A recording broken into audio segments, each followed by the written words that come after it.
Good morning, everybody. Welcome and nice to, Afternoon. Oh, good morning. nice to see you, Nicola.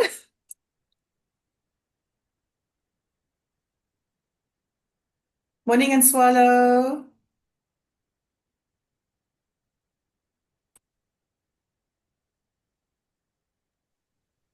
Good morning, Janet. Hello. Welcome, everyone. Yeah. How are you? Well, thanks, and you? Good. Loving your wallpaper. Thought I'd better dress for the occasion with the Zoom background. You're so tech savvy. I must say, I need a lesson.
I see our two of our volunteers aren't here. So what I'm going to do, maybe we move people around a bit. Also want to ask folks who have joined, if there's anyone here who would like to volunteer a free AI tool, just pop the name of the tool in the chat bar. We will add you to our facilitation plan. Wow, Dion, all the way from the Netherlands. Welcome, welcome. And I see we've got a lot of colleagues here, CPUT, University of Mpumalanga, UWC, UFS, Midrand, Inkscape.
And Kirsten's here.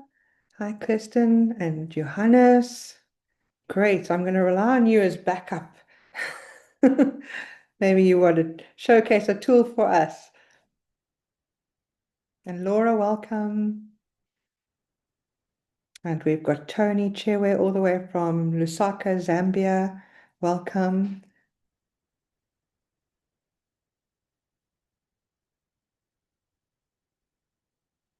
I see we are 5 minutes past. Janet, do you want to do a little intro for us, or should we just get started? Thanks, Nicola. I can do a short intro and just welcome everybody, and also thank Nicola and Prof. Laura, who is the chairperson of the DELT COP. Thank you so much for your leadership and organizing these lunch and learn sessions. They are very, very insightful and a wonderful way to network and share good practice amongst the colleagues in the higher education sector. And it's so nice to see people from the region, from SADC as well. So over to you, Nicola. Yeah, and just a reminder that all of our recordings and presentations will be on the website in due course. Sometimes we do have a bit of a technical glitch and it takes a bit longer, but otherwise we're all good. Thank you so much. Over to you, Nicola. Cool, thank you, Janet. Good afternoon, everyone, and a warm welcome to today's DELT Lunch and Learn session on sharing free AI tools. I'm Dr. Nicola Pallet from Rhodes University, and I'm joined by Bianca Lecornu from University of Pretoria, and we're going to be your facilitators today for this exciting session, and we're thrilled to have you all here. The world of AI is evolving so quickly, and these AI tools are sprouting up like mushrooms. When offered a session recently on AI tools for research, and my colleague and I, noticed that two of the tools we were sharing about no longer exist. So as new ones come, just as quickly, do we find that some of the really good ones are going as well, unfortunately. But yes, this world of AI is evolving so quickly. But it's also opening up fantastic, often, free opportunities for us as educators and researchers.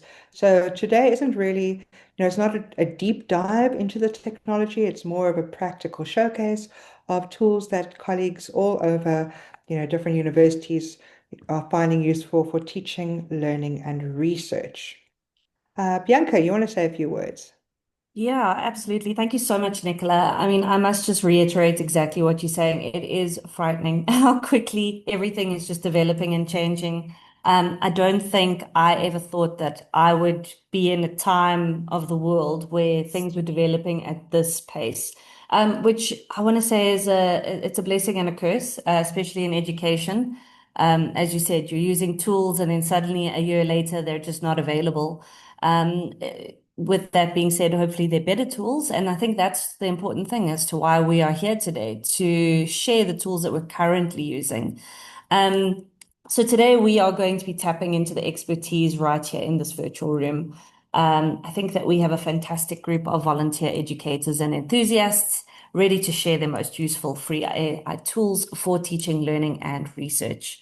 And I just want to remind everyone that the format is simple. Each volunteer will introduce themselves, give a fast-paced 5-minute demo of the tool that they've chosen that they feel is very relevant in their space, and is specifically how they use it. And then we'll have a very brief moment after each of these demos for one or two quick clarifying questions. So yeah, thanks, Nicola.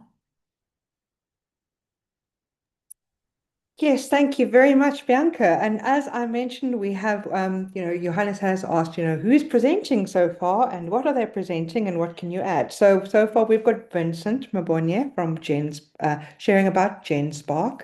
If Sejo arrives, he's planning to share about quizzes. He's a lecturer from Wits and I think in mathematics.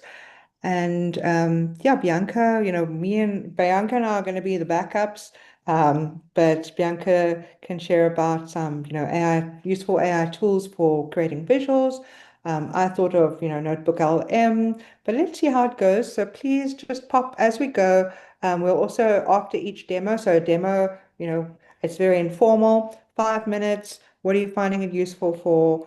And then a few, 5 minutes or so of Q&A before we're moving on to the next demo. And I worked out if we, within the 2 hours, we should cover about 10 free AI tools. So let's aim for that. We want to keep it short. Yeah, and please feel free, volunteer, and yeah, just let us know in the chat what tool you'd like to volunteer to share with the group.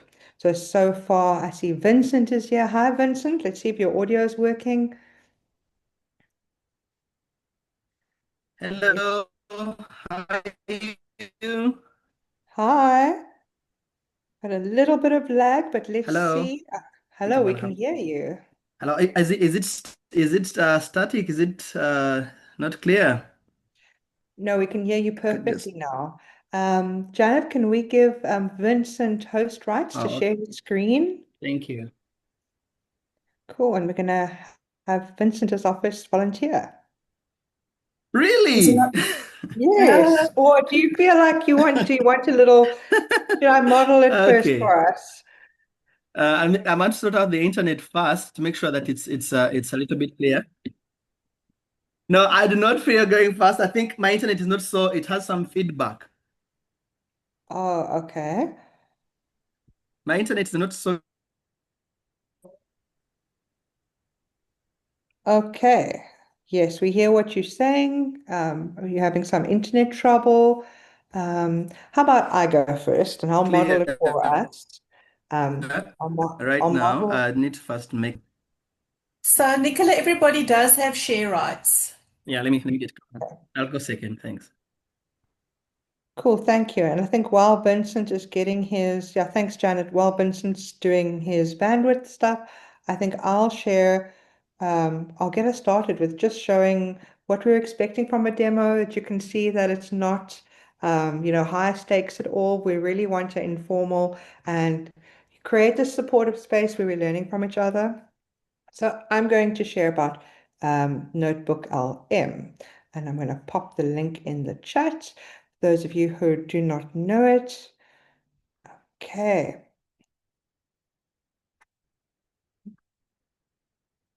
All right. Can you see my screen? We can. Thank you so much, Nicola. Oh, pleasure. Yeah, so just to get us started, sharing the link to it in the chat. And Notebook LM is one of Google's, suite of AI tools. And you can create a notebook. It can be a variety of PDFs or a book. I really appreciate books, but I unfortunately don't have enough time to read them all. So let's go into this one. That's one I've created before. The book is called Small Teaching, Everyday Lessons from the Science of Learning. And um, yeah, what I like about it is the audio overview. So I've done one already. So here, one can listen to it and gives you kind of the highlights from the book. For students, it's useful in the sense that it can provide you with a mind map of different parts, and there are also flashcards to test your knowledge. There's a video overview that also helps generate and explain a video. It's an AI produced one. It's not a very kind of, doesn't always give you the in-depth stuff, but it draws out some of the highlights. And for me, it's like a teaser of, well, actually, does this get me excited to want to read the book? That's something I found helpful. Here, I've done one.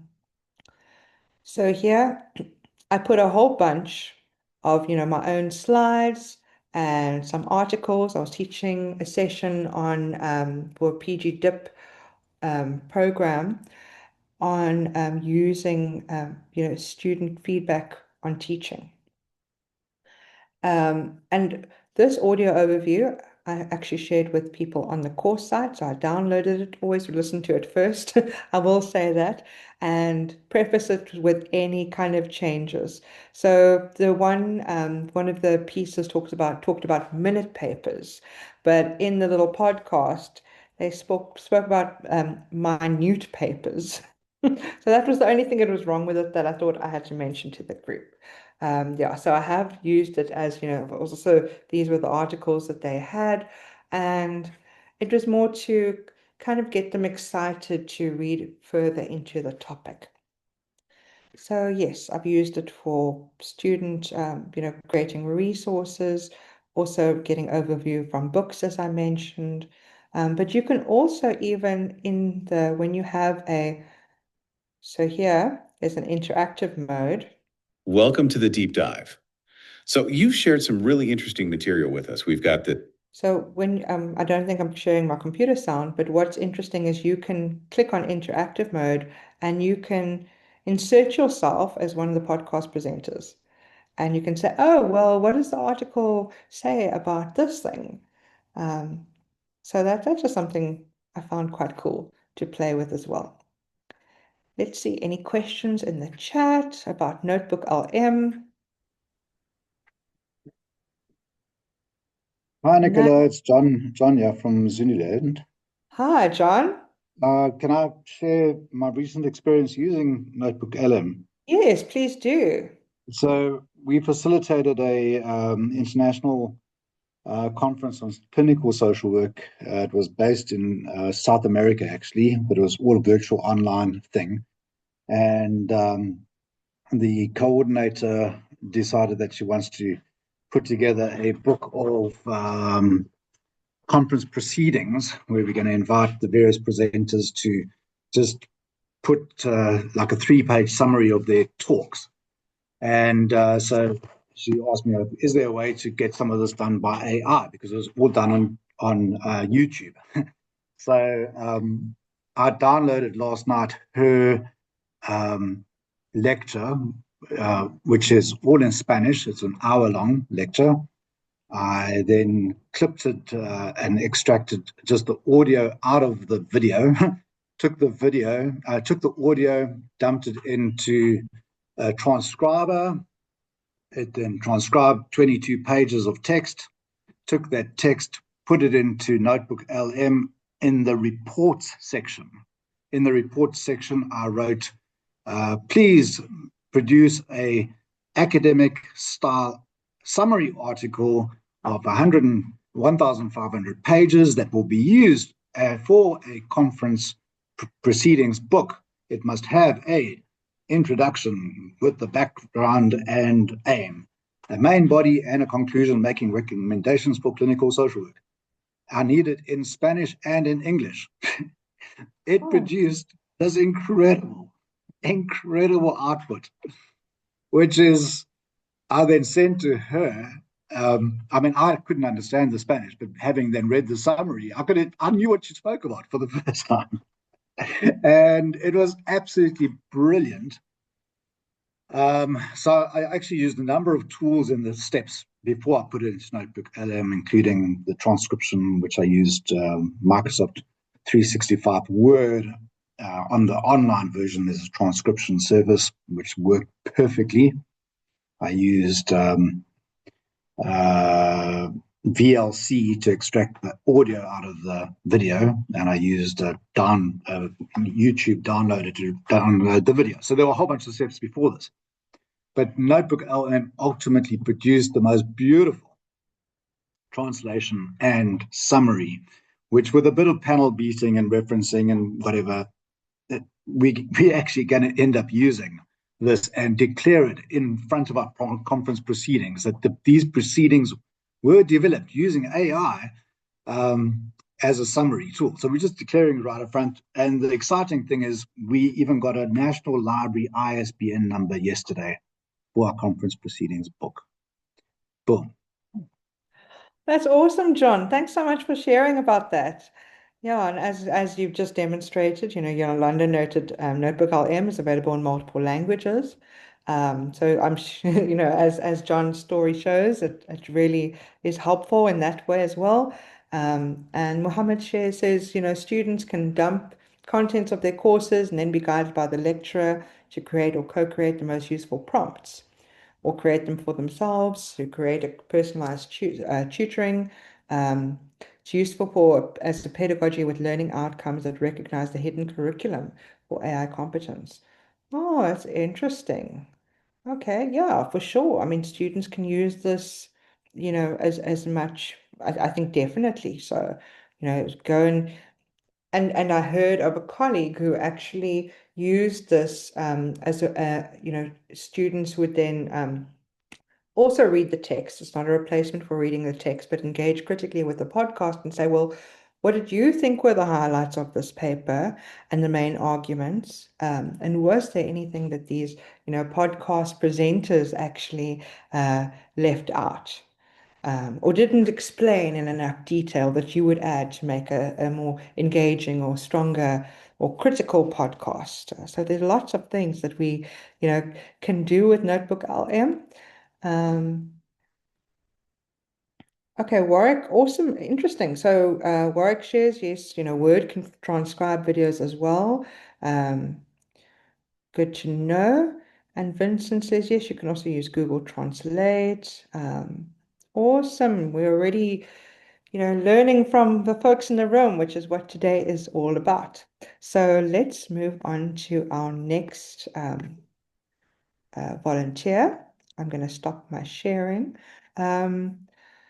Vincent, is your internet? Are you in a better spot now to share? Yes, yes, I am. Yes, I am. Thank you. Cool, go for it. Okay, cool.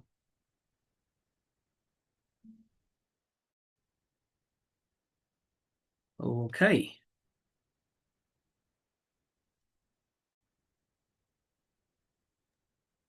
Awesome. We can see your screen. Thank you. Lovely. Okay, cool. My name is Vincent. I'm from Patidos, and this is really a company that does training and development, and we've been doing a lot in terms of using AI tools to do different things for research, for students to use in their academic period, and also for the shift is moving more to more automated tools and super agents that are actually able to do their work, right? So this is one of the tools that I'm going to be demonstrating today. Now, GenSpark is basically an AI agent, and of course, when we talk about AI agents, these are tools that are given a set of tasks, and then they go out there and do them automatically by themselves. So you give them a task, then it goes out there and does what? Does the execution of the task by itself. And it can be used for quite a number of things. But for this demonstration, I'm going to say that we have found it very useful, especially for research. So I'll go for it. So now I'm assuming that you want, for instance, to get the most recent articles in real time, and maybe create a table. Sorry, Let's Vincent, say you want we're getting quite a bit of lag on your to side. I think if you mute your video, it will help. review, right? You Sorry, Vincent, would you mind always hoping muting to your get video? 5 individual.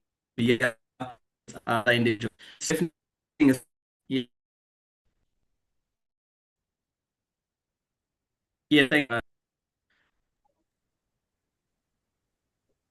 Vincent, can you stop your video? There's a lot of lag. Nicholas also mentioned that. I don't know if it's possible. We're back into here.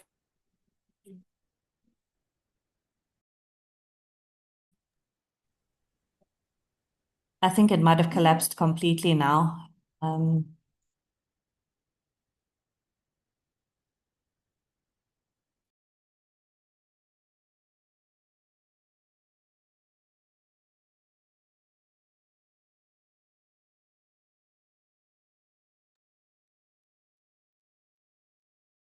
maybe we get Vincent back soon. Yeah, it is just something, video and screens sharing at the same time can be a little bit bandwidth intensive. I see Sejo is here. Thank you for that offer. Thanks so much. Sejo, I would like you just to just rename yourself because I shared the Zoom link with you, so now you're showing up as Nicola. Is it? Or I can maybe do it for you. Yeah, please do it for me. Okay, so the second one, or actually, Janet, maybe you need to do it. If we can rename. The other one. Matala. Okay. Sure, will do.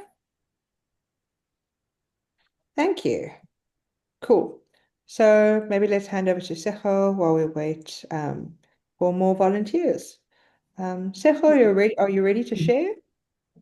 Yes, is it corrected? My name is still Nicola. It's coming. It's coming, it will come. It will I'm come I just reading wanted to it say, again. now. Nicola, you finally have 2 instances of yourself. How does that feel? Amazing. I've always wanted a digital double. Yeah, that will be correct. Sejo, can you Okay. just spell your name for me that I don't get it wrong? It's SEGO. SEGO. Then There we yes, go. that's correct. Yes, that's correct, Matala. Good afternoon, everyone. Thank you for the opportunity. Let me do this. Then they share. So what should I share? The entire screen.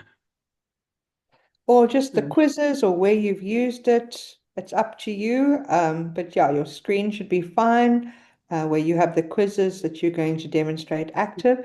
And maybe just share with colleagues, because we've been emailing. I know where you're from, but maybe for the others in the room, just share where you're from and what you do. Who is this one? Okay, I just want to make sure that everyone can see what I'll be. Okay, that is fine. Okay, my name is Khomatlala. I'm teaching at the University of the Witwatersrand. I'm teaching mathematics to the students, Bachelor of Education students.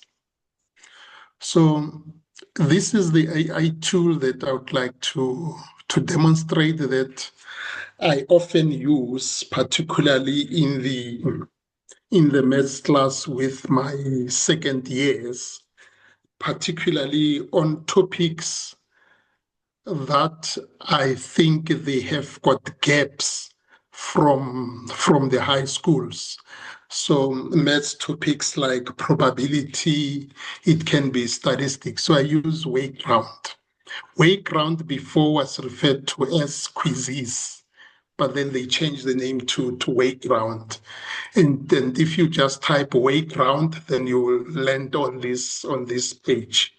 So you can see that on the page, you can create a resource, you can search for the resource, or you can upload for the resource. Say, for example, you planned a PowerPoint presentation, then you can upload it here and then present that PowerPoint presentation using this AI tool. I use it for mathematics, but you can see that if you scroll down, you can use it for health sciences and nursing. You can use it for English language and linguistics.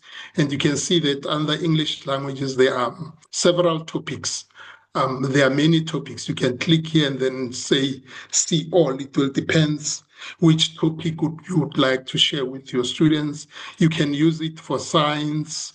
You can use it for skills trade, mathematics, business, etc. So there are lots of subjects. You can also use it for professional and teacher education and so on.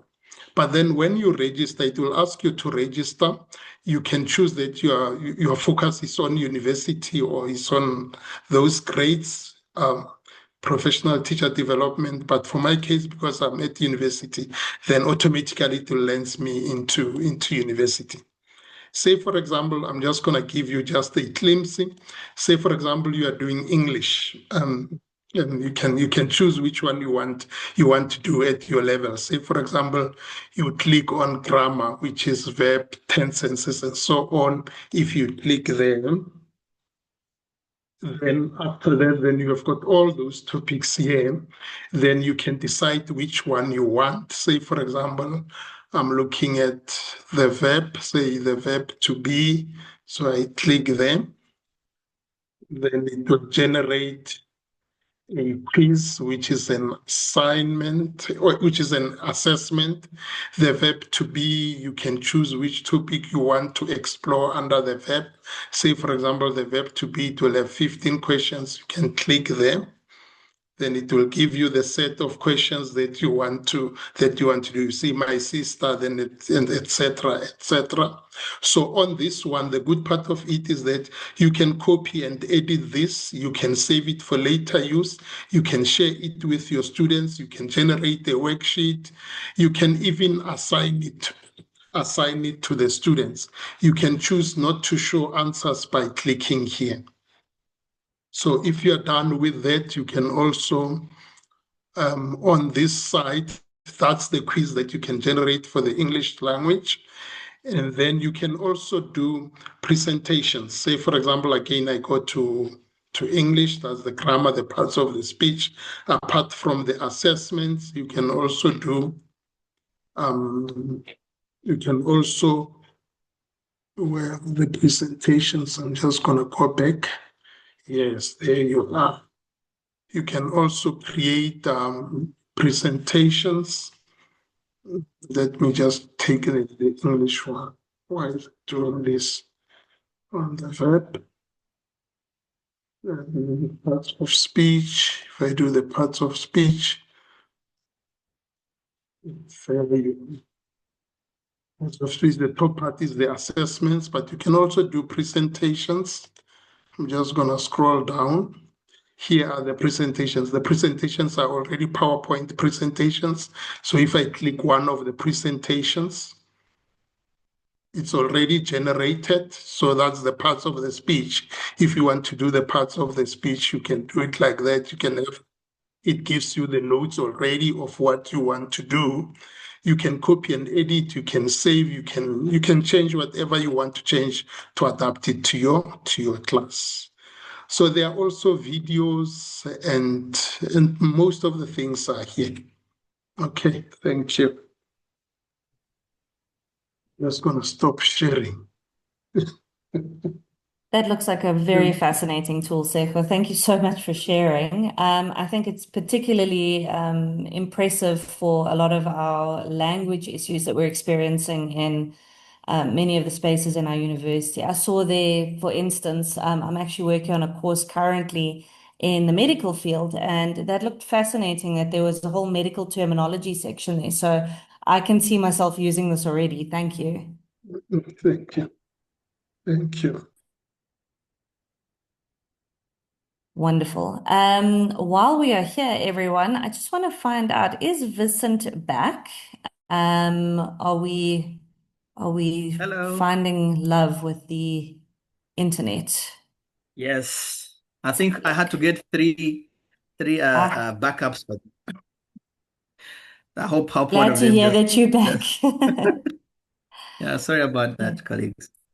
No, it's fine, Vincent. Obviously, we just want you to have the best experience as well. What I'm suggesting is, if we do land up having some issues again, we'll just mention maybe it's just a case of you sharing verbally with us, but let's try sharing the screen and see how that works for you.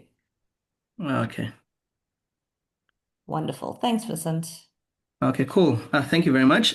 So colleagues, the tool that I've been using, and I've been using it for quite some time now, even during the training that I have. So this is called GenSpark. So GenSpark is an agent. So it has a couple of agents, and the reason you have agents is so that they can be able to go there out and execute any task you've given them, right?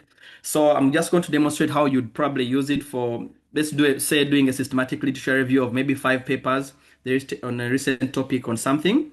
So it's basically around giving prompts, right? You prompt it and then you get the response. It goes out there and searches things on the internet.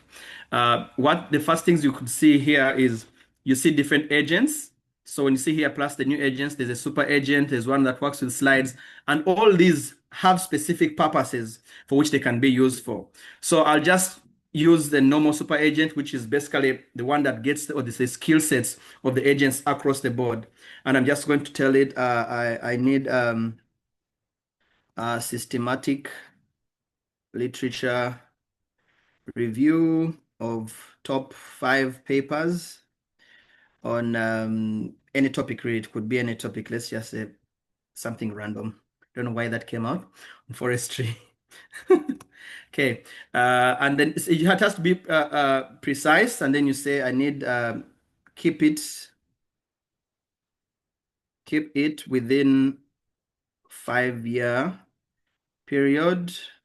Let's ask it to use the Prisma model. Use the Prisma model, and then let's just put that simple prompt. So what it does is that because you've given it this prompt, so it has to use the different capabilities it has. So it will go on thinking, and then it's going to break down the task according to the instruction you've given it. Of course, this is one of what most of these AI developing companies have done to just show some sort of transparency.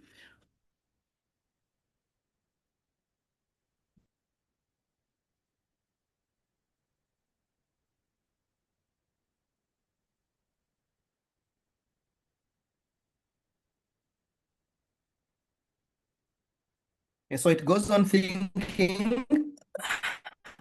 and then it starts looking for the papers.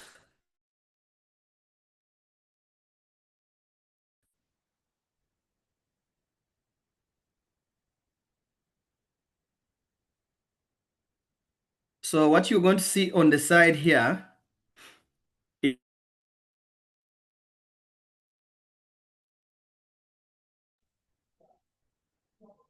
Vincent, we seem to be losing you again.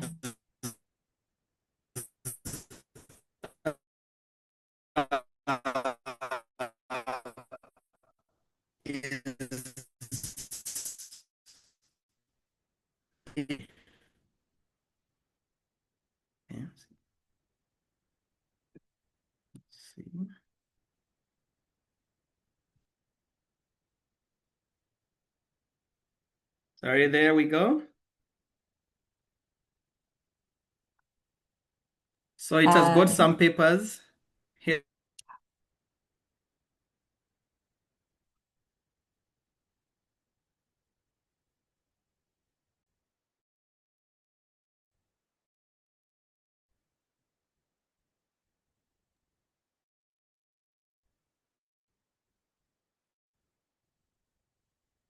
Colleagues, I I'm not think we sure. I think we have lost Vincent. We still see his screen, which is helpful. But yes, there we go. It's unfortunately collapsed. We did get a fairly decent idea of how the tool works, and I see we do have a question. Vincent, if you are still here, I'm busy having a look that you haven't completely fallen out. You are. I'm not sure if you'd like to tackle the question in the chat currently, regarding how it differs from commonly used AI tools.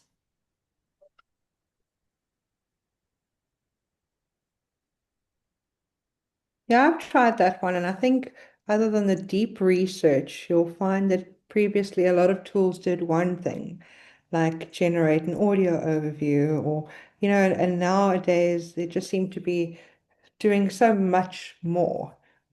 So that was something that stuck out for around GenSpark for me.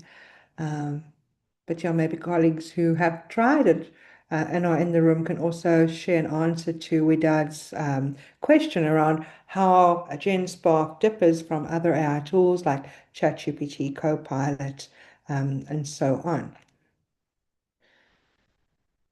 Okay, and here's someone who's asking, does anyone know of an AI tool that links to one Zotero library? Oh, okay. I'm not I too don't, sure. but I would be very interested to find out as well. I often use Zotero, so it'd be lovely if someone does know that. Do we have any more volunteers? I know Kirsten is here and Fatima, Greg, Andriano, a lot of Johannes, so many people who I know will have good stuff. Just let us know what you want to share. Yes, I can share, Nicola. Something really dull and boring. called ChatGPT, and on top of ChatGPT, somebody had built a one of those additional models that was called Life Coach Robin. Now, Life Coach Robin has subsequently disappeared, but the conversation that we had with Life Coach Robin was spectacular. And so, background to this is that I was having a workshop at the university next door to you, in Alice, and our conversation was about a student who studying social work can't walk with her phone when she's going to remove a child from a delinquent parent and say to the parent, "Hang on, let me just check in my phone what's happening, what the law is that you're contravening or whatever."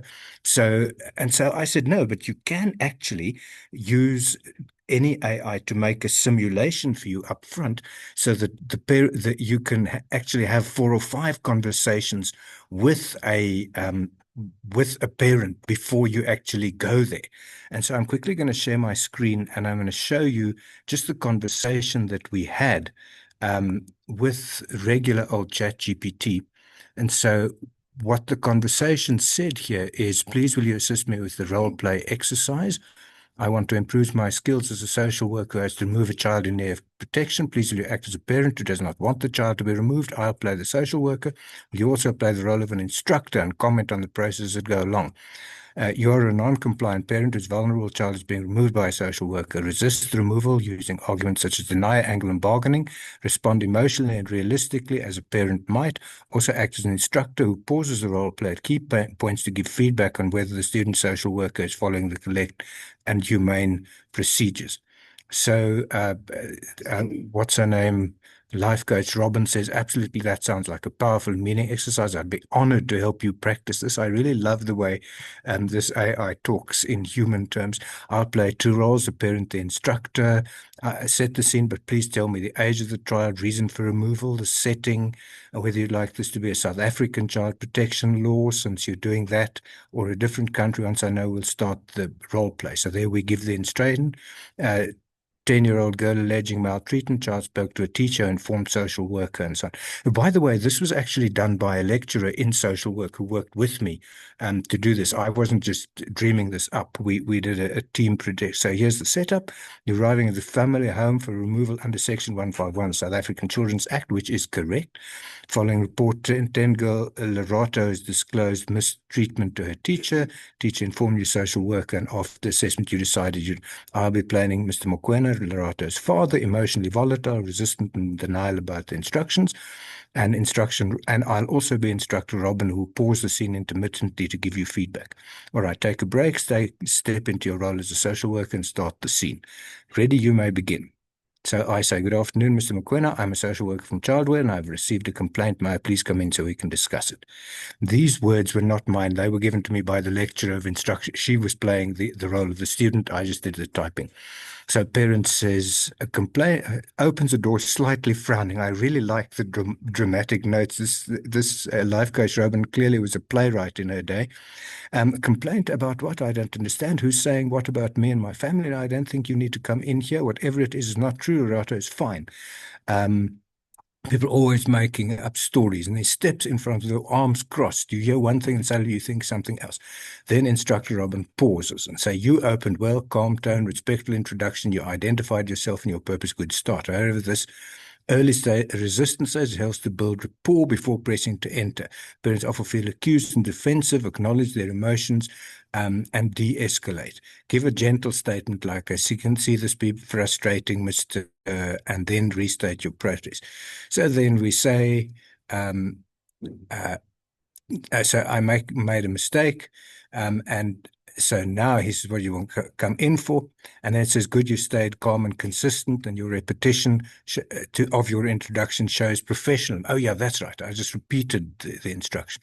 He's still blocking entry. You want to shift from formal to relational communication. I really love the way that she actually gives us that information. Focus on joining before doing. Use empathy and transparency. Example phrasing, "I can hear that you're upset. I'd like to," and then also under the section, you may want to show official in identification, etc. And then we say, I can see this must be frustrating, Mr. Mokoena. I'd also want to know what's going on if somebody did this with me. Mr. Mokwena's face softens a little, the suspicion still lingers. Yeah, well, of course, it's frustrating. I worked hard to look after that child to make sure. From that teacher, she's always interfering, sighs and looks away. And so it carries on. And then the Robin gives us more information, tells us more says acknowledges cooperation, clarify your role, explain the process briefly. And so it carries on. And then eventually I just said, okay, thanks, Robin. This has been a valuable exercise. I was really just testing to see how well this would work as an exercise for my students. You've passed the test with flying colors. Says, oh, thank you. That means a lot. I'm really glad it worked for you. You set up the scene beautifully. Your approach is calm, methodical, and empathetic. If you ever want to do this again with a full class scenario, my multiple characters, teacher, police officer, child, etc., I can simulate all these voices, etc., etc.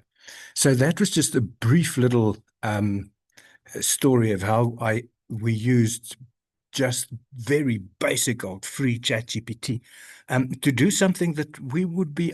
What we found, the biggest problem in these sort of role plays is you get students to role play with each other, then invariably they either make fool, they don't know, and also they make fools of themselves, and it turns into a joke or something. Whereas Robin was really, I really loved the way in which she could step out and be the instructor and then be the parent back and forth. So yeah, that's just a little story from me.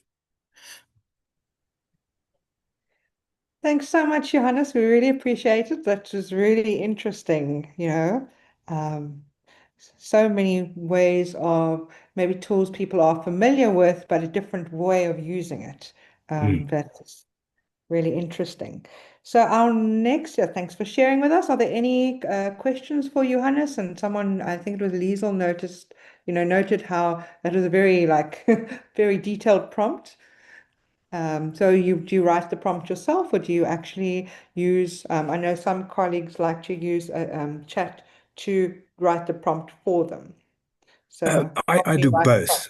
prompt. I do both. I started with an exercise, and then I said, okay, now write me the prompt that will get you to do this so that I don't have to do it again. And I've also got one. I'll put a link in the chat to you. I made a series of about 6 prompts to take you through the GROW coaching methodology: goal, realities, opportunities, way forward, which I use with my master students. And what you can do is call up an AI and just paste in the prompt, and it'll take you through the conversation, and then paste in the next one. You want to go through the next conversation. I'll share the link in the chat. Cool. Thank you so much, Johannes. That will be great. And I see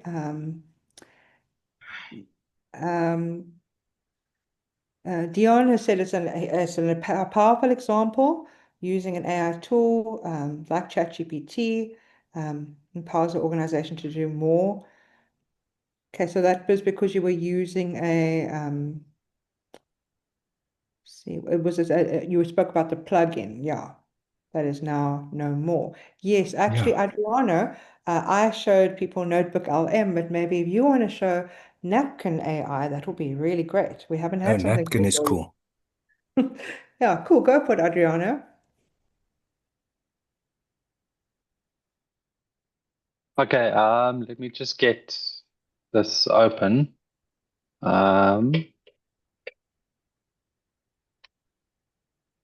Share.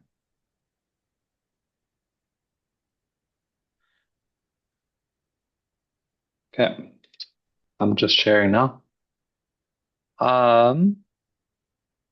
So Napkin AI is a really nice AI tool that can actually help you create like infographics or take text that you actually put in and then create images for it as well. So then what you actually do is like this one here. I've just added some text here. I've written on in higher education. I've witnessed firsthand the tensions between imported curriculum models and local context realities.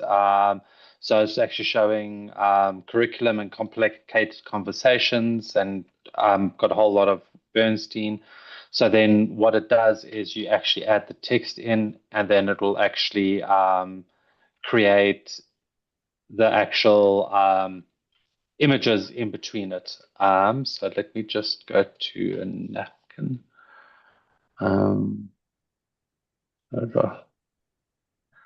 So yeah, you've actually, as always, you've got a prompting part where you can actually just write design a graphic for.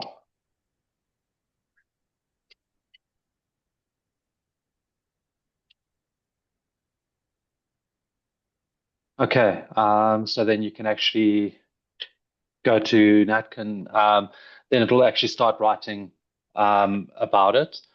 But then it'll actually start putting keynotes, the goals, objectives, and then as it develops, you'll actually get a rough outline, but then it'll also create a graphic for you about what you've actually just asked. So we just did a graphic on the curriculum process in higher education. Yeah, so then you would actually just get that graphic done. So you can actually also, you get different images, so you can actually scroll through all the different templates that it actually has.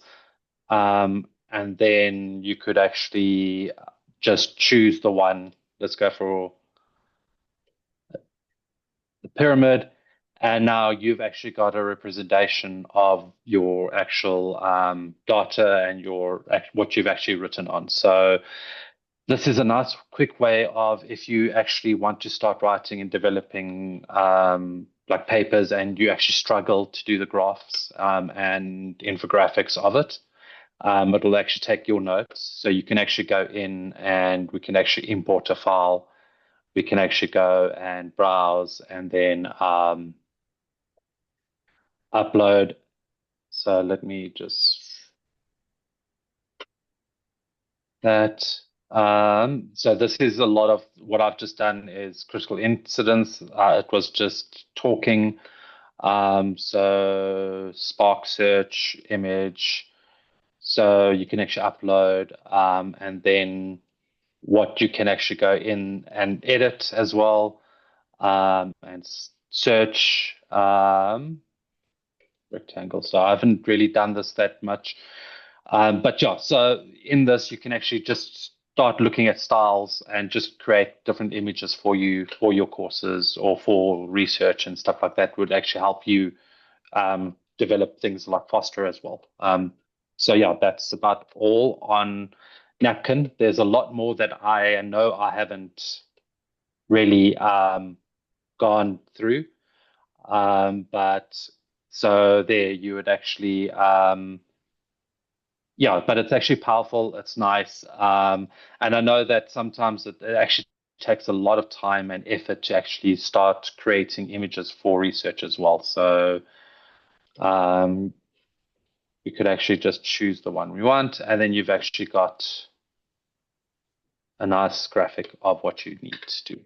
I think that's the gist of what Napkin does and what it can be used for, especially in research and that. And with, I think also with Notebook LM, where it actually helps make things like your podcasts and make things simplified. And you put the outcomes from LM, Notebook LM, and put it in here, it will actually make things a lot more easier and better for you. But yeah, cool. Awesome. Thank you, Adriana. And I think that I spotted a question for you here. Was have you ever used it to create a graphic abstract for an article? No, I haven't. I'm still old school in the way that like I'll use it to get an idea for an article or graphic, and then I'll work on my own in Illustrator or some other program and make it a lot more. I add the pizzazz and make it a lot more better to what I want it to be.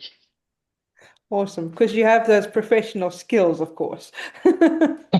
So, but it's interesting. So you, someone who, has a very more like traditional graphic design, like the softwares and things. And I know many people in that field, and Bianca, maybe you can add, but many people were so anti these things. It's like, no, these tools are taking our jobs. And Yeah, but how you still finding it useful and want to use them to Yeah. supplement kind of with the more professional designer's toolbox. So really interesting. And Bianca, I know you've also used napkins. So do you want to add?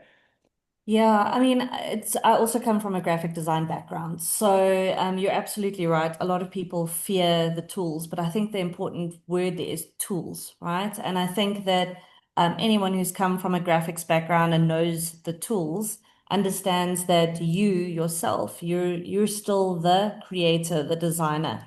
So I'm very much like Adriano as well. I use a lot of these tools to get ideas. I also use it in my teaching with my students to say, I don't take AI out of the equation. I always make them go use the different tools, come back with it. A very good example now is I have a postgrad student that's working on a prototype of an application design.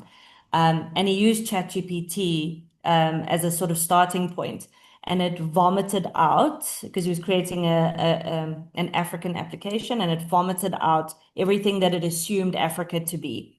But it was great because it gave him an opportunity to analyze and critically evaluate what worked, what didn't work, what he would use, what he wouldn't use. So same thing. I think that it's so important that we, with all these tools, we see the benefit and that we critically evaluate what comes out of it.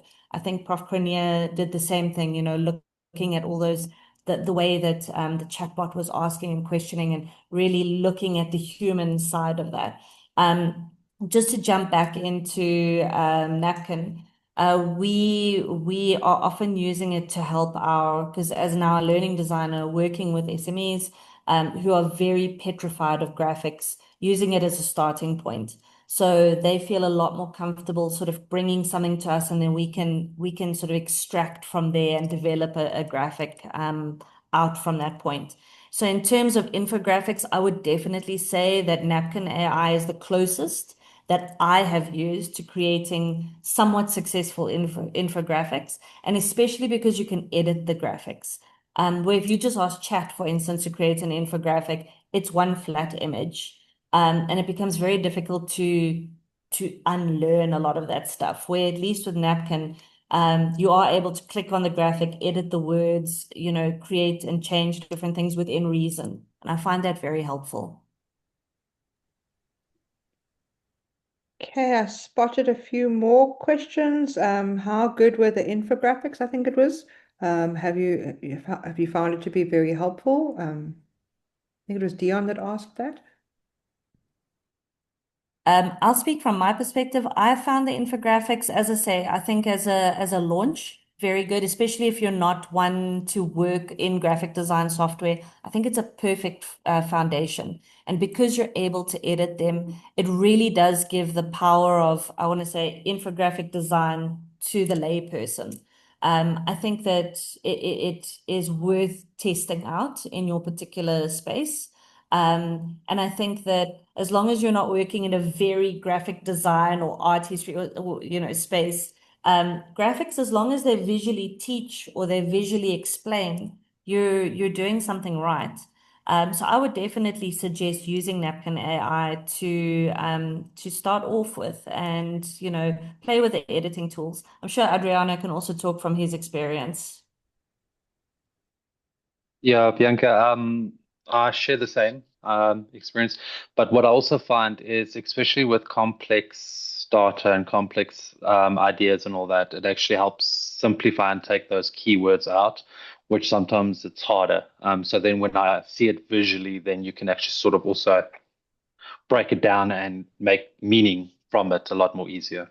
So pretty much that's what I've done before. But then if you go to really complex and then coding and all that, then you would go into Atlas AI and Atlas TI AI version that will actually help you with that as well, which especially on a research for your data analysis would actually help.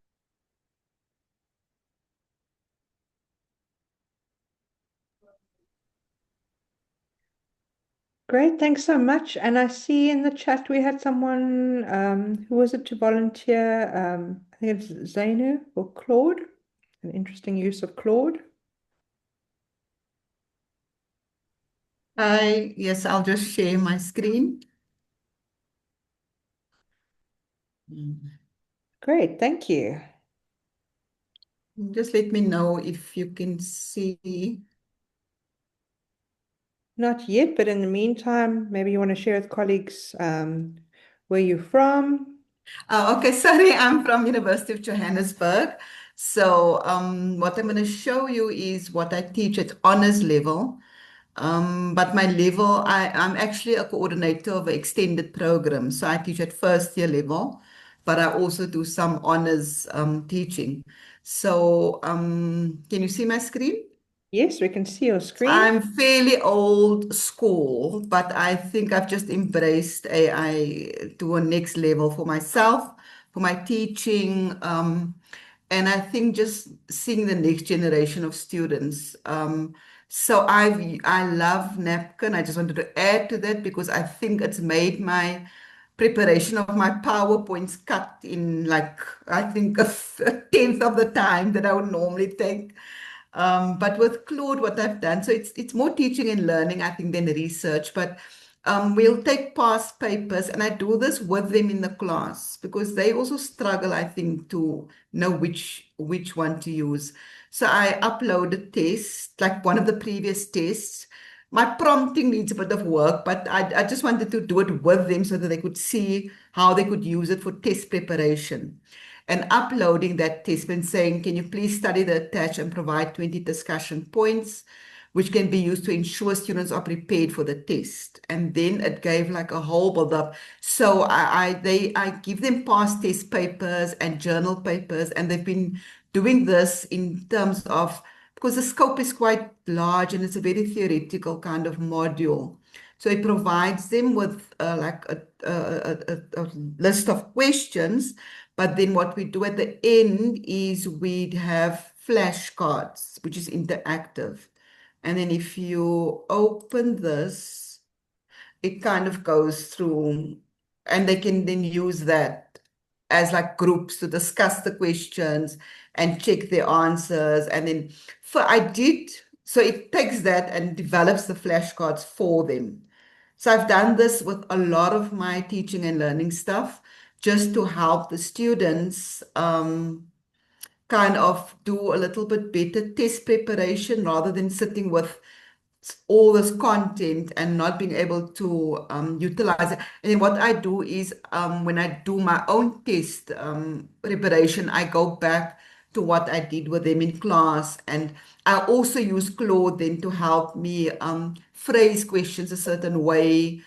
Because then that's something that they're used to. So it's helped me tremendously. I've used DeepSeek as well to do a similar thing where I put the journal papers into DeepSeek, and then I don't want to open that as well, but I've used it extensively for teaching and learning to help me with the large content of very theoretical work and trying to help students to help themselves to prepare using AI because they use AI for the wrong stuff. So yeah, I don't know if that's just a simple, but I use it extensively for teaching and learning in the classroom with the students. I know, I think that's such a lovely example. I myself, I'm using Claude to create small games. It just does it so much better than any of the other tools that I've worked on it. But it Yeah, does it, especially on the free version, and I think it's worth noting that the more information you give it, the longer the coding takes place, and then it kind okay. of cuts out, and then it doesn't work. So I think what you've shown is a perfect example of that. I actually created a very short, I want to say like a crime scene investigation game Yeah, in a demo for a previous colleague as well. But I realized that the more that I asked it to do, the less it actually worked because of the free version. But if you're asking it to look at like one or two or three things yeah, when it's creating like a massive game, it's incredible. I've watched yeah, another colleague actually even create a proper, I don't know, for anyone who's into gaming, I obviously am from a design space, but it does like proper games where you can walk through an environment and jump and actually interact with your environment. And I see people now with the paid version are doing a little bit more and actually creating these proper gamified quests for learning, which is, I mean, Claude is just on another level with that coding, which is great. Yeah. Yeah, I think every day I discover new AIs and I just go into it, go into it, and I just think it's really, and within the department I'm in, there's such a cultural shift required. But so I've been encouraging my colleagues, and I encourage them by showing them what I'm doing. And I've actually invited, I think one of them is here, because I just think if we, it makes your life so much easier. But I think if you share it with the students, I find it a better approach rather than you doing it and you're not kind of taking the students with you on that journey. Thanks, guys. Absolutely. Amazing workshop. Thank you. Thank you so much, Sanu. Actually, Adriano said something about games, and I had to quickly say it because I'm not sure if Adriano wants to quickly show a version, but Genially is amazing. Um, Again, I've got a colleague that Nicola knows called Balatile, and she has created some incredible games using Genially. I was hoping that she could attend today, but she's incredibly busy. But if you have a game to show us, Adriano, I think that it would be very beneficial for people. Oh, there we go. She got it from you. Oh, please do. That sounds really cool. Okay. I'm just opening up. But just to show, because what I like about Genially, especially I haven't even got the full version of it, is I've got multiple games. I've got multiple activities that I've done. You can actually go through templates. So you can actually do games and challenges, quizzes, presentations, branching scenarios, courses, infographics, and digital publishing and videos. And I must admit, teaching game-based learning to academics, this is one place that I would actually direct lectures to because because of workload and all that, there's stuff that you can actually do that you can actually do more effectively because it's pretty much let's replace this image, let's add text here. This is how it starts. So one of the escape rooms, you can actually go and then pretty much you can actually just change the text on each thing and create a nice little quick escape room or learning journey for students. So yeah, so there's sound, there's you can actually just use it from there. Now you've got games that you actually have. Let me just go back to here. So I've actually created this one here. This was for an idea I had when I was doing my PG dip in higher education. Sorry, And I wanted to get a let me just try and phone you back because I can't get out of this meeting. I'm in an online meeting. Let me just try and phone you on another. What is Sorry, your Eureka. number? Maybe just mute. Ah, there we Okay. go. Adriana, Cool. go for it. So the layout is pretty much similar to what is it? PowerPoint. So you've got your different pages. You can do something like this in PowerPoint, I must say. It just takes a lot of planning and practice and all that to get it right. But this is a lot easier because you've already got your slides already done. And then what you can actually do is just edit directly on here. You can actually change graphics. You can actually import text, resources. So you can actually add illustrations. So it's very much in the same vein as most of the actual like Canva and that that you can actually do. So then you go back to pages. You can actually say present. You can actually show creation. You can embed this file. So what I've done is I embed this in the LMS. So then people can actually play with it. And then you can actually play the game. And this, yeah. So it's pretty much like old school gaming. You read, then you push next, and then it goes to the next prompt. And I just did it to actually understand, for academics to actually understand game-based learning. And you could actually say, can you unlock the doors to true learning? Yes. And now, and there's a sound, I don't know if you can hear it, but there's a sound that you can actually have, like, there's that very old school gaming sound that you actually have, and audio overtake lays. So yeah. And now constructive alignment, making it useful. Let's test your skills and your essay resources. So now it's your question. So you're pretty much asking a multiple choice question, and then you can actually just say, select the correct one. Traditional chess. Now you've lost your chance. Give me another chance. See, so yeah, and then you can actually come back and just go to those slides if you want to just change your questions. And then you can actually say go to page 15 or go to page 15, and then next page. Next page would be the next question. Page 15 is congratulations, you've done the real world task, you can't finish. But yeah, I just think this is a great resource.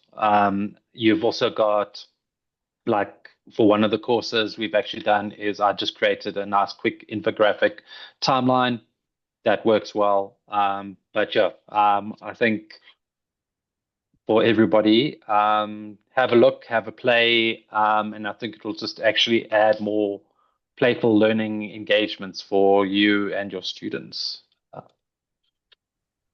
Oh, thank you so much, Adriana. I must say, like, I'm thinking back to 11 years ago when I built my first game in PowerPoint. And that was, yeah, I want to say fun, but it was really hard saw how difficult it was. And now I see myself working in Storyline, and Storyline not being a free tool at all. This is such a great tool, and the fact that it has such a powerful free component. And thank you so much for sharing. It's really, really impressive. For those of you interested, the link has been shared earlier, but we'll share it again.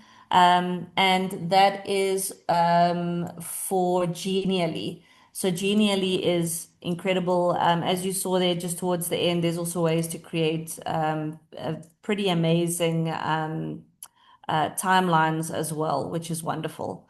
Yeah, I know, Nicola. I'm sorry, I'm busy looking at your comment, but yes, things took forever. That game that I created in PowerPoint took me, easily a month. And I mean, I designed each of the graphics and each of the people and each of everything. And I'm not saying it doesn't take a long time now, but it's definitely streamlined the process. And I think that for me is incredible. It means we can actually focus on the content and the learning.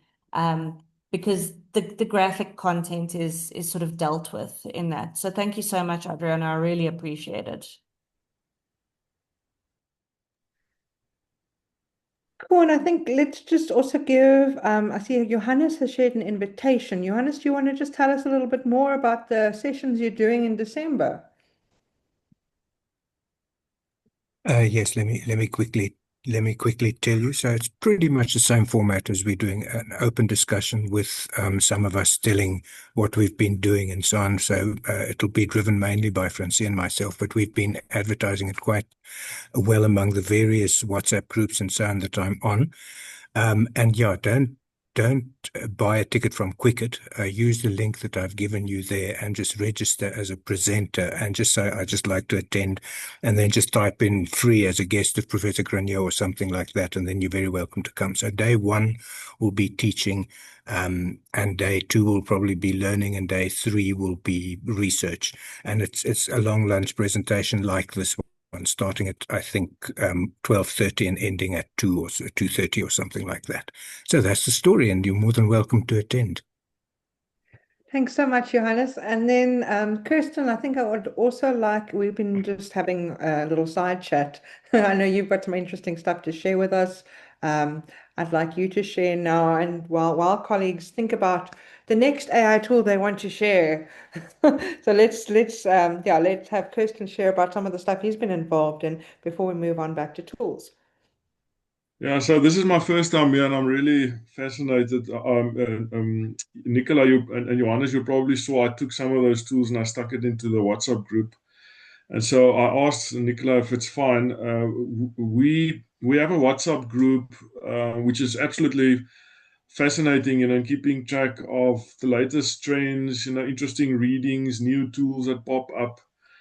We are currently about 81 members, but I'm wondering if it's okay with you, Nicola, that if I open it up to this community here, if you guys would like to join. It's really, a vibrant group in my view. And maybe Johannes or Nicola, you can also add to that. But if it's fine, Nicola, I can share the details in the chat. Oh, yes, please do, Kristen. So that's the first thing I wanted to say. And then the other thing is, last week, Certiport, it's a Pearson, through Pearson VUE, but what they did is they showed two certifications, official certifications through Pearson, that maps with UNESCO's AI competency framework for students. And I thought, maybe just to share this, they have two certifications. The one is called Generative AI Foundations, as you can see there, which is a sort of entry level. And then they've got the IT specialist, which is a little bit more technical. But what they did is they showed how the two certifications map with UNESCO's framework. So UNESCO's got understand, apply, and create, and then in 4 different areas. And they showed how, the one certification aligns with that, and the second one, more technical. So if you guys are interested in that, really worthwhile to look at that. A lot of the questions that I get, at least from my engagement with different universities, is how can we get AI literacy? We need AI literacy. And so these two certifications could possibly be that type of thing that just does the heavy lifting for people that has got no experience, like in generative AI foundations, and then maybe people who's got some experience but would like to, do more technical stuff. And then the last thing is that very recently, UNISA Press released guidelines for ethical AI use. Now, this is more on the research side. I'm sharing this because I've been involved in this. They've got 2 documents. The first one is a checklist, and this is now more for researchers, but it's something that I believe could be quite useful. I did most of the work there, but I got about 7 critical readers to help refine this, including a legal expert, a qualitative, a quantitative expert, ethics chairs, a philosopher, to develop this checklist, which would be something that can go along as a sort of as an appendix to a thesis or a paper, to help the authors mention how they used AI for different parts of research, the research life cycle. But then also at the end there's a table, and maybe some of you are familiar with similar type of tables, but there's a table where you can report your use of how AI for different parts of your research. So it's that one document, and then the other documents, both of those you can get from this link, which I will share, which is UNISA Press. But this document basically is an ethical AI use guidelines and acknowledgement for authors. So it talks about what is academic integrity, what is authorship, AI and authorship guidelines, limitations and risks. And what I think is quite useful is that there's a list of useful references to help with developing your own policy, maybe for your own course or your own department or your own faculty. So that's all I wanted to share. I'll pop some links into the chat, and thank you, Nicola, for the opportunity. Thank you, Kristen. And also, yeah, pop those links in. I think they would be wonderful to add to our the DELT Open Bibliography. And we also have a newsletter, Currents in Digital Education. I probably butchered that. Fatima or Laura, please feel free to post the link to for colleagues in the chat. Yeah, that looks really interesting. And I think, yeah, there's a lot of places where I do wonder though about these generic courses and people outsourcing it to, should we not be creating our own materials to support that from a African context? But it would be cool to engage with those. So thanks for sharing.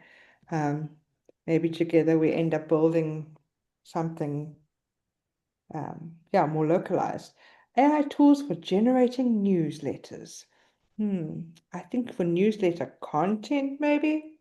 But let's see if colleagues have some ideas. I know I would Mail. say Canva. Canva would be a good Canva. choice. Yeah. Um, yeah, I think that a lot of people, so I know a few years ago when Canva came out, designers were very anti-Canva in general, because it was trying to simplify what is can be quite a complicated thing to do. But I think a lot of designers have sort of shifted their way into Canva as well, especially with Adobe being quite expensive. Canva is, I mean, they just had their conference and they've released a whole bunch of new tools as well. I would definitely suggest trying out Canva. You can get quite a lot done on the free version, but I find that it is cheap enough to do a lot with. Um, so if you're not a designer, and you want to be able to do a lot of graphic type of work, then you'll find it very affordable. The types of presentations you can put together, the collaborative way that you can use it. I actually, even on the free version, use it with my students. We'll set up like presentations together, work together, and collaborate on things. There are a certain amount of AI credits that are free, but obviously with a paid tier, you get a lot more. But as you log into Canva, you'll see that you can either use templates or you can click something called a Canva AI, and then it gives you the choice to choose design. And then design is where you can say design a newsletter, design a poster, design a logo, things like that. And then you also have image creation, which is something you've probably tried with ChatGPT as well. But the design really does get you fairly far. And then because it's also a layered document, you're able to actually edit things as well, which is also incredibly helpful. As you can see, Lizelle is saying that the paid version is definitely worth every cent. I can attest to that, having worked with people that use the paid version. It is very, very helpful, especially because you get so much access to free video clips, free images. Yes, a lot of them are aggregated from places like Free Pick and stock photos, but it means that everything is in one place. So I definitely think that Canva is a good opportunity for newsletters. I know that Spark, which is an Adobe product, is very good at creating newsletters, but it's not free. It was free during COVID. It got everyone really involved and interested. But yeah, unfortunately, it only works if you have an Adobe subscription now. Not sure if anyone else has some great tools for design, in terms of setting up newsletters.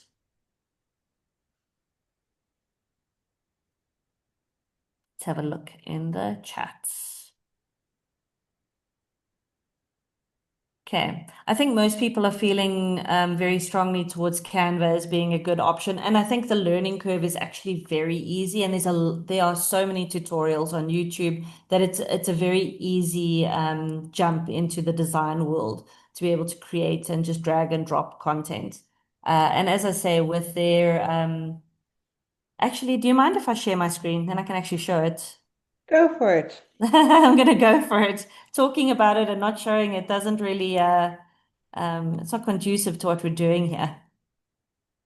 Okay, let's go for this one.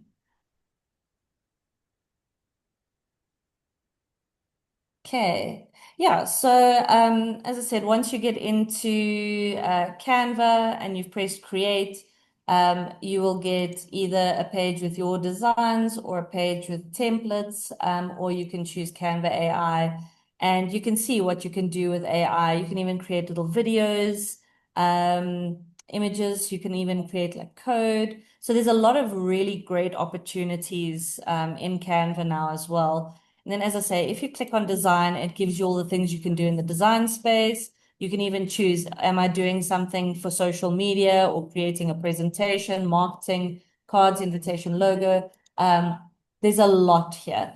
If you're not doing design and it's just about creating an image, then that changes. You can then choose what type of style that you would like your image to be in. You can also choose if it's for screen or if it's for a specific space, widescreen or phones, for instance. So that's also incredibly helpful. And then, as I say, you can create document content as well. So it really is a one-stop shop for everything that you wanted to do in terms of developing a newsletter, or even a video clip, which you might want to put into your presentation. So, I mean, let's just look at a design, for instance, and let's, I don't know, create a presentation. Let's go audience, casual, style, playful, length. Let's make it short and sharp. I want to create a presentation on design thinking for app design. Let's have a look. And it really is as simple as just making sure that you tick the boxes and you give it the exact information. So here it's actually providing you the types of sections. We did say short, sharp, to the point. So now you can see, okay, so what is design thinking, why it matters? So a simple, playful definition, a brief overview of the 5 key stages, why design thinking helps make apps that people love, using relatable analogies, applying design thinking. And you can see that you can actually edit the section or delete the section, and you can also move around where you want stuff. If you're very happy with this, you might say you want to ask it something else. But if you're very happy, then you just go to generate your design. And now it will start mapping out the design elements and finalizing the design. So then you can again get very involved with that if there's anything that you want to specifically change. I think that this, so as I say, as a designer, I spend a lot of time in my design tools, but as an educator where things are very quick, and especially developing stuff for other educators where we are having to design things that are just changing at the speed of light.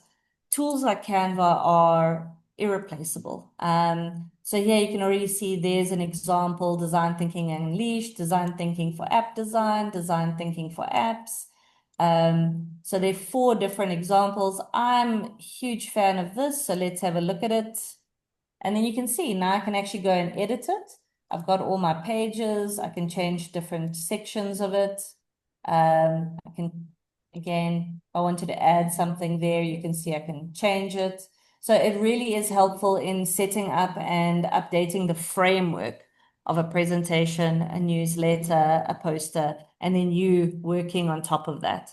So yeah, I actually wasn't going to show Canva, but I'm happy that people needed to see it, and hopefully it will work out very well for you. Before I stop sharing my screen, I did want to say anyone who's interested in using Gen AI, specifically ChatGPT, there is a website that I've found quite helpful. And it is this one, if you haven't seen it, AI for Education. It does have a free 2-hour course on learning ChatGPT in particular for education. You get a little certificate and stuff, which is for me, that's less important than actually just becoming comfortable. So especially if you, I think everyone here probably is comfortable, but if you have colleagues that are really struggling to understand how it can benefit them, this is a wonderful opportunity to, and I'll put the URL in, but it's a wonderful opportunity just to do something quite short, quite quick, and get you on top of things. And the lovely thing here is that there is a prompt library.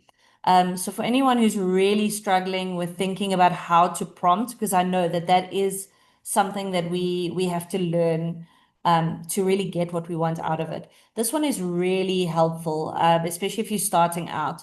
You can look at all prompts, or you can actually go and see the prompts for assessment, for instance. So if I click that, then you can see here's creating Bloom's taxonomy for any grade level and subject, identifying undesirable difficulties, authentic assessments. So this is I feel a very helpful tool if you are just starting out in AI, and you want to know how to best use AI from a prompting perspective. But yeah, thank you so very much. And I will leave it open for more people to share.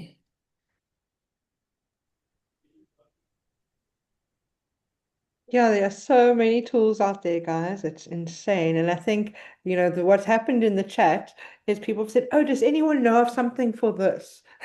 And it's like, here's some things to try.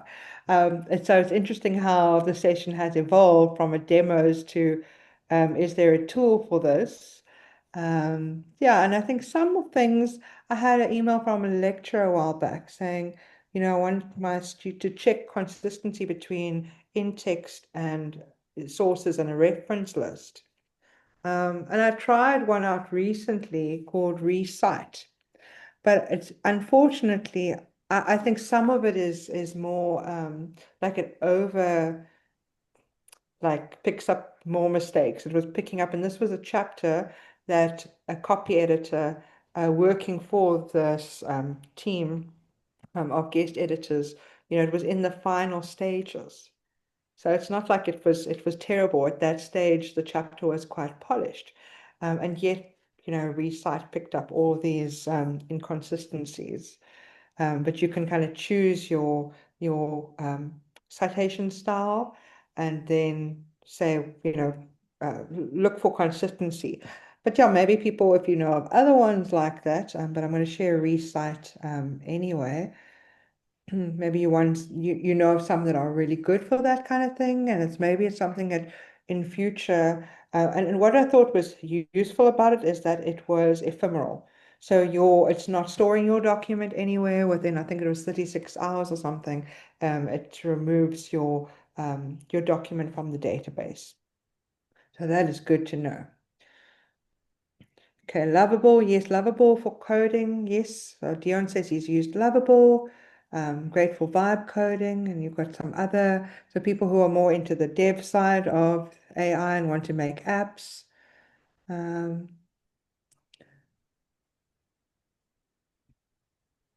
Okay, actually, Warwick, do you want to show that? Because I know people that are doing that, helping, it was a YouTube transcript. So maybe you want to tell us a bit more about that. Sure, absolutely. Let me just get myself set up here quickly, because whilst this is running, I'm just doing some work in the background. So I just want to change my background. Please excuse my dirty place here.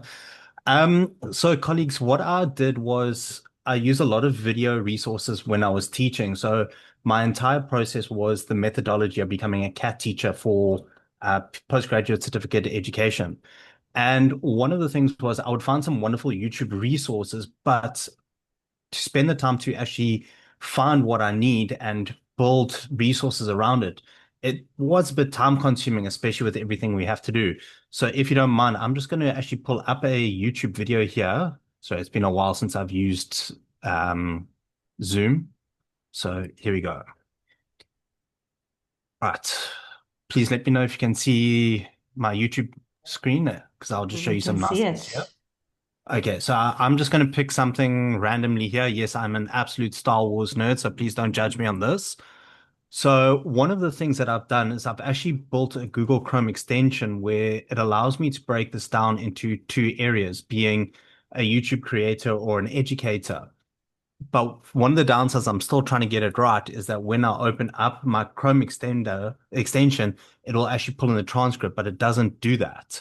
And this button here doesn't have the transcript, so that doesn't help the process. Sorry, I'm just trying to find, so record, let's just pick this one here. So we have the button down here where it says show transcript. Once you click on that, YouTube will pull out the transcript that it works with.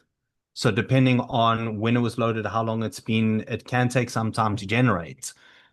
And now that I'm trying to show this off, trust everything not to work whilst I'm trying to explain this, isn't it? And let's see if we can open up another video here. The first thing you've got.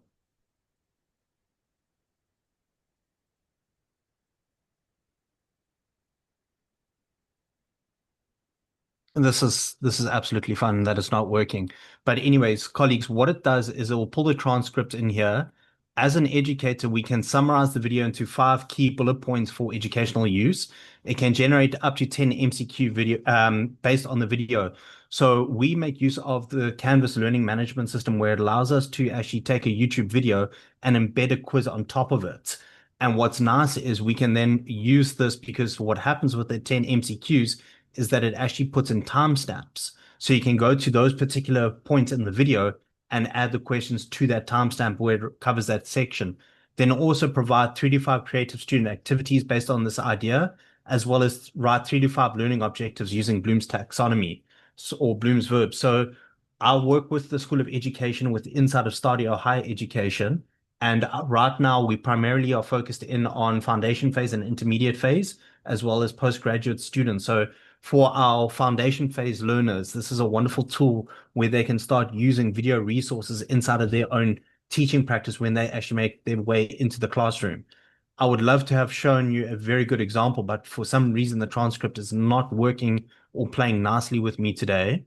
But this is a fantastic basically extension that I'm still trying to build. I'm still just trying to iron out all the other little details. And then once it's finalized, I will probably push it through to the Chrome Web Store, where it will be then free for anyone to make use of. So yeah, that's exactly what I've been doing. I'm just sorry that the transcripts are not pulling in to show off how this actually works. So yeah, that's what I've been doing. Thank you, Warwick. And I hope for your case, it's not one of the discontinued AI tools because it's clearly something that you found to be very useful. Well, what it does is I built it myself. So what it does is it will pull it in the transcripts. So it'll provide it here and it'll provide you with a prompt. And all you do is you just click copy prompt and you go to any of your Gen AI tools that you use and you just paste the prompt and then hit enter and it'll do all the work for you. So I use ChatGPT to build this Chrome extension myself, Oh, just to get all the wow. little nitty gritty sorted. And could any of us use that, or is it I, only for yourself? At the moment, I'm just sitting here in the background for myself till I finalize it, and then I want to push it live into the Chrome Web Store because Oh, because as I say, I've got it for YouTube creators and educators, and each of them have different prompt options where I'll probably split the two. So then you've got one mainly focused on educators and one for the YouTube creators. So I don't know if you wow. can actually see the pop up or not on your side. Okay. We Yeah, you're can, yes. starting Yeah, we there. Okay. can, we can. All right. And Yeah, I I'm think just. that that's awesome because it's something that a lot of, LMSs, now that they're upgrading, these are features that they're charging a premium for, Yeah. you Yeah. know. So I think Yeah. it's really So, cool that you're doing that. yeah. So what I can do quickly is I also had to help our institution build an escape room, and the only thing I was given was 4 videos to work with. So I want to see if I've still got it inside of here, just so that you can see. So I broke up the escape room into different areas. So I just want to I had to generate a whole bunch of videos. So what you can see here is from the video, I was able to pull in the transcript, which came from the video, and then I could actually get it to do a few other things. But I would like to show you some of the quizzes or questions it built. But there's a lot going on in this chat. Sorry. So yeah, but from the video as well, I was able to build images for our escape rooms. So yeah, there was just a lot going on at the time when I was building that extension and doing this. But that's how this basically works. It allows me to pull in the transcript and manipulate it as I need because I have set prompts for the different actions that I work with. Wow. Sounds like you could give a whole masterclass on this. So yeah, that's how I work with Johannes, you should talk to Warwick. Yeah, yeah. These people who actually know how to do this stuff. I only know I'm a distinct end user. It's these people who come close to being developers that intimidate the daylights out of me. So yeah, So, but yeah, that's me with the show and tell. but Warwick, I think I must ask you to come and speak at my thing. On what just I think you have already filled it in, but just fill in that list. I'll No, put that's the fine. link in again, and please Okay. come and chat. Yeah, All right, will good. do. I will do that. Thanks. Oh, and if anyone got here by accident and you want to keep part of this community, we encourage you to subscribe to our newsletter. And Laura's just posted a link again in the chat. It's called Currents in Digital Education. And we absolutely love showcasing, open stuff. And, if you've got a interesting, Creative Commons licensed guide or something you want to share, we're happy to, we'd love to feature that in the newsletter. So please, keep in touch. Let's just check that. Bianca, have I missed anyone else who wanted to share another free I AI? know that Vicent wanted to do another one. However, with his internet it's being problematic. However, he did share that he's going to be running a course on the 29th. I don't know if he's still here and if he wants to chat to us about that since he can't share his screen right now. Perhaps you Hello. can share a link to the course if you've got any information out there, in the way that Johannes shared for us. Hello. Yeah. Thanks. Thank you very Vincent did much. share it. Yes. So I've shared the link to the training. So basically it's AI in research training. So we do a 1 month training, right? And we do the 4 days, 4 Saturdays, includes the weekdays. It's just basically for support and training. So when you use the AI tool, most people go back and then they have failed to figure out what's the next steps. Maybe they have forgotten a step. So our team provides ongoing support during that month and 1 month after the training. So I've shared the link to that session where I'm doing AI agents, and colleagues from here can just join on that day, and they will not be charged any fee for that. They'll just join that session of 29th for AI agents, where I'll cover things like I also add Thesify, GenSpark, and other AI agents. Yeah, so I've shared it in, and I'll also put my email in there. So 29th November, 10 to 12. Yeah, we'll have that session and have sorted out all the issues here. Thank you. Thank you, Vicent. And then on the 26th and 27th, there's an online conference hosted by the AI Literacy Lab. It's an Aussie hosted one, so time zones are a bit challenging, but if anyone's interested, you can go take a look there. So a lot of opportunities coming up in the next 2 months. Lots of great, um, opportunities to continue our journeys down the AI path and learn new things. Yeah. Yes, and reach out to Fatima if you'd like to us to feature any of your resources or if you have some announcements. Both Fatima and Laura's email addresses are in the chat. Okay, and I know time has flown by so quickly. I did pop in and ask if anyone's seen Burnout from Humans. Has anyone seen that? No, I did see you had put that link in. It sounded very interesting. Yeah, so it's a really cool project. They've got a whole report, but they've also got some little AI, chatbots that are trained on kind of alternative ways of seeing things. Like there's one called Octavia, after the author, what's her name?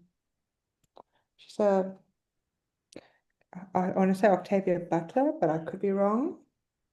Anyway, it's very interesting sometimes when you get those Yes, it is Octavia Butler, American science fiction writer. Ha. Yeah, and what's that? Aiden Cinnamon Tea and all these interesting, how looking at alternative ways of, because of engaging with these AI chatbots.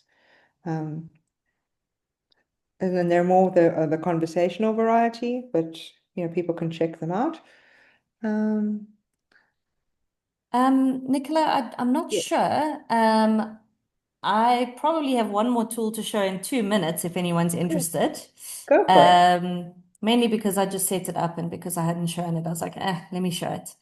I don't know how many people love Miro, but I love Miro. And I use it a lot in my design teaching for collaboration. I'm also using it for a lot of collaboration with academics overseas. I'm involved with ONL.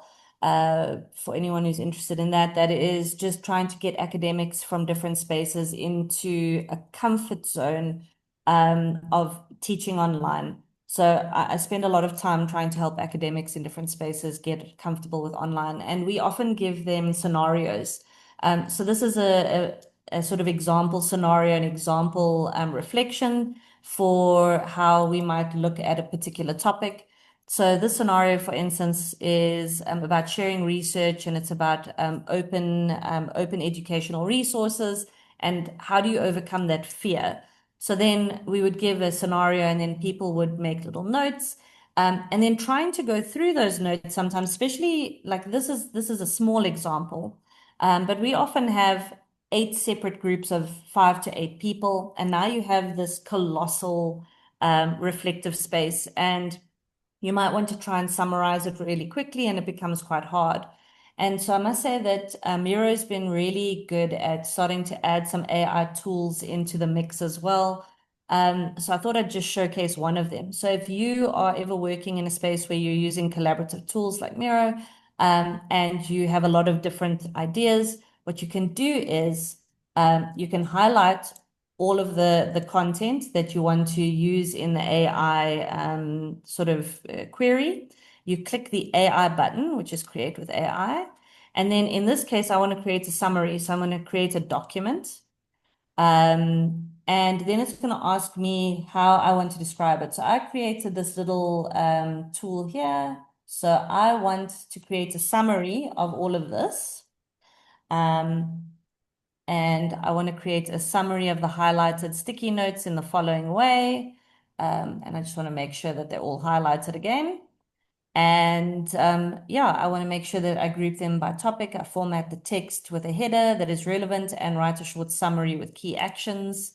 And so when I produce that now, it's going to create this little untitled document.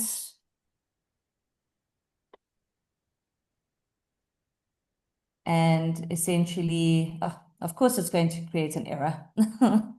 Let's try and do that again. Hold on. Let's do that. We've got that highlighted. Let's just do this. Okay. And if my internet's sad today, that's not going to be great. It's just because you're sharing screen at the same time and video. Of course. Of course. We don't have these luxuries in South Africa. We never have all three. Okay. It does generally work when the internet is working nicely. I would ask you to just test it out, and then it will add it and it'll actually summarize it. Hopefully, because I just don't want to waste time now. I don't want to keep doing it over and over. But please, if you do have Miro, I did include it as a free tool. I know some people are going to say it's not free. I just want to tell everyone, if you're an educator and you have an education address, you can ask Miro to give you an education account, and they will give you 100 free users. So I use it and I add my students to it every year onto the different boards, and then I remove them when we're done and I add new students.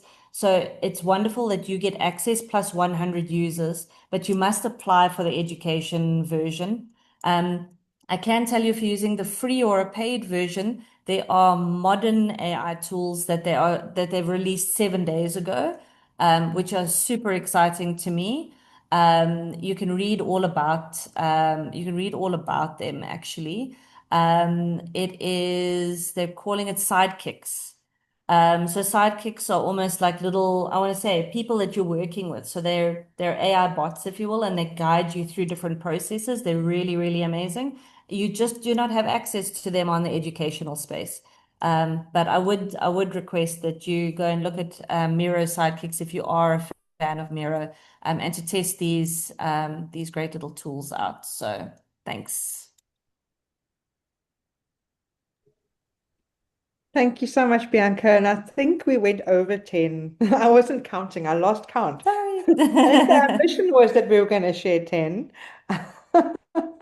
But yeah, as I said, I stopped counting. If anyone else counted, let me know. Maybe some of you were sitting there writing them down.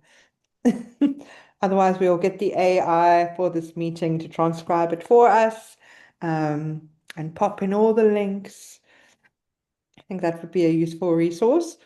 But yeah, thank you everyone for joining today, and for sharing, and being so willing to share, and help us make, sense of this, AI storm together. What are the helpful AI tools out there that we can access for free or under certain conditions, like Bianca's told us about, with the educator license, and those sorts of things. It's really helpful to know that, because many of us, if you're not in a particular space, um, we don't often see that or know about it. So yes, thank you to everyone for sharing.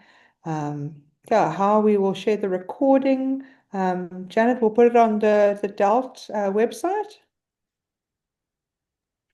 Yes, we will, and it also goes onto the USAF YouTube channel. Wonderful. Thanks so much. And I know we had that question. I just wanted to check.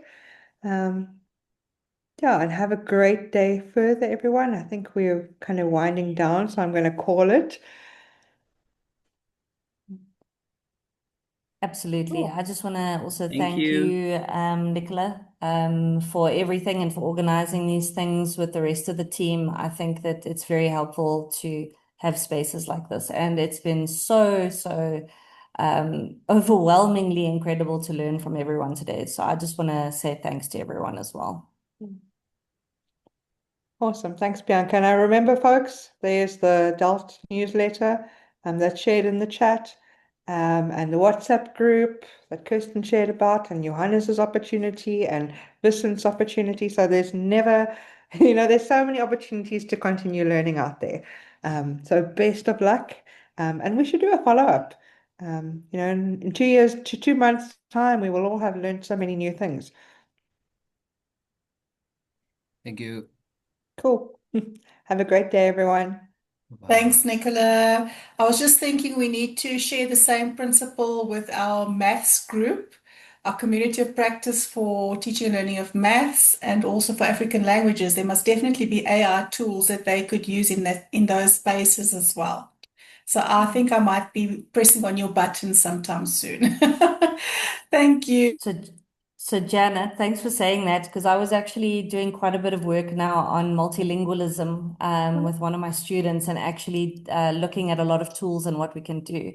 So I'm 100% interested in that as well. So very happy that you mentioned it. Fantastic. You Thanks, got your next Bianca. facilitator. Thank you. Thank you so much, everybody. Much appreciated. It's so nice to see everybody so excited about, learning for free. Yeah, that's how we roll. Yes, it's a pleasure, and thanks everyone for joining us. And thanks, Bianca. You're an awesome partner in crime. So thanks. It was very easy to work with you, Nicola. Super amazing. And Janet, who I bugged unexpectedly along the way. No, you need to. Thanks, guys. Bye. Cool, thanks. Bye-bye.